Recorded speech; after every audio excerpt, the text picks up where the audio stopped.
Hey guys, it is me again. Today I am in my living room. You can see my exercise equipment there behind me.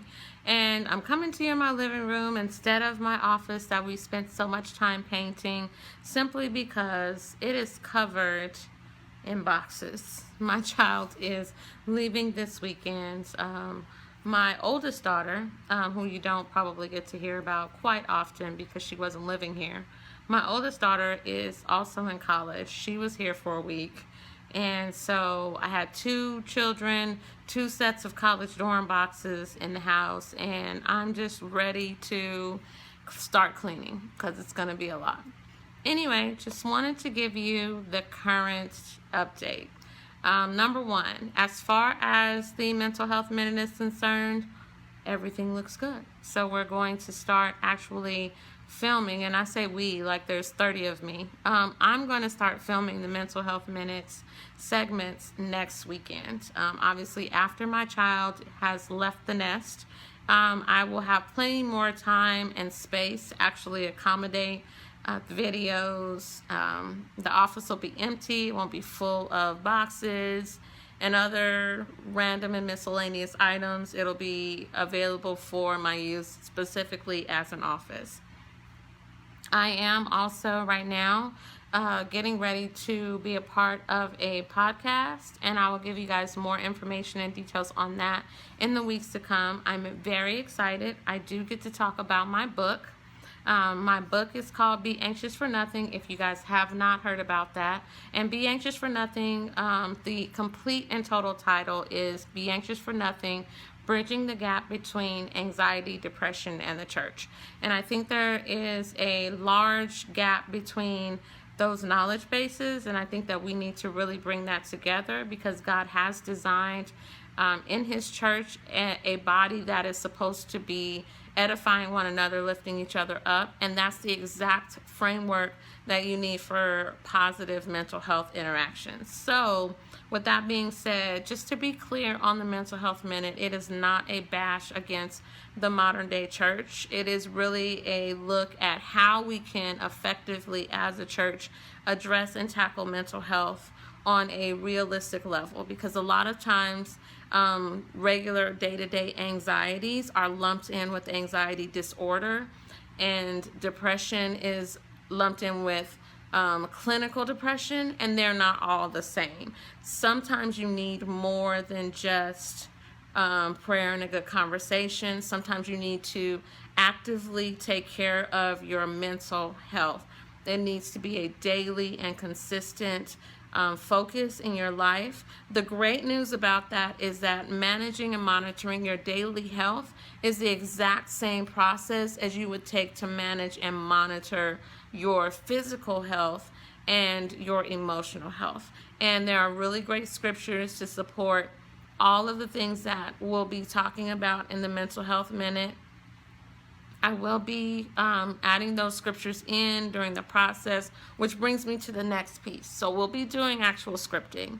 And the reason why I chose to script the actual Mental Health Minute segments is for several reasons. One, because it was just, I'm a talker. I don't know if y'all caught that. I could talk for 5 minutes with no stopping. And so in order to really just keep the timing okay, I have to really script it out. What do I want to cover? I don't want to miss anything. I don't want to misquote any scripture or quote the wrong scripture altogether, and it's completely non-applicable, and then that's really not a benefit to anyone. So I'm excited to actually have everything written out. I may go off the script, obviously, to accommodate things that come up in my mind as I'm doing it, but it's also really a good mental health tool because I do have anxiety disorder. I tend to ramble, if you hadn't caught that, and I also tend to lump thoughts together. So I may be thinking about several different things at one time, and in order to really take that and focus it in for the purposes of our video, I definitely need to have a script, a guideline for myself so that we know where we're going in that 3 to 5 minutes. I will be, obviously, comments are enabled. If you notice on the videos, if you have watched them before and you are already a subscriber, you will notice that I have updated my thumbnails. So that really is a tool that I learned from a couple of YouTubers who already have several thousand subscribers. And because they have several thousand subscribers, they know, what works to build an audience. And I want to really reach as many people as I can. As far as making money, not really on the venture side. My concern with making any revenue would more than likely be selling my book. Which the link will be from here on out in every description, so that I have that information available to you. Any YouTubers that I did actually use to get some tips that weren't too lengthy or difficult to understand, they will be down below. As you can see, I am adding my Twitter handle, I'm adding my Instagram name, and I am considering my Snapchat. We'll get on to that. So I will add, more of options for you guys to reach me on social media outlets, so that you can follow me, kind of get some more details, and just kind of see what I am like on a regular and consistent basis. That also will allow you to know when I'm going to be doing different things. There will be some behind the scenes filming, so you can see that. And right now, I mean, we're pretty behind the scenes right now, but eventually we'll get to the place where I'll just be doing regular videos, and you may want a little bit more, so I'll tell you that.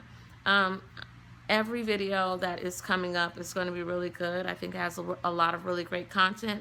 So if you haven't subscribed, I encourage you to do that. I always want to keep the videos 10 minutes or less. Mental Health Minute videos will be around 3 to 5 minutes, guaranteed. Well, I don't know. We'll see. We'll make an effort. Anyway, just continue to keep an eye out for me. Continue to like, continue to comment, continue to subscribe, and share any videos. And I am excited and cannot wait to see you guys next week.